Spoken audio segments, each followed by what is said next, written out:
In today's video, I'm going to show you how to stop spam emails in Gmail.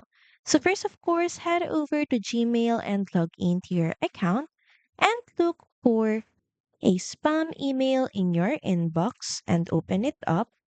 Now, once inside, click on the three dot icon beside it, and you can either choose block or report spam from the options.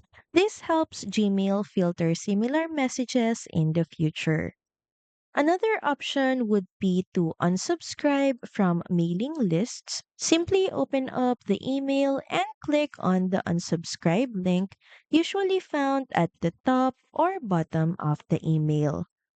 Finally, check your spam folder regularly to make sure important emails aren't being filtered by mistake.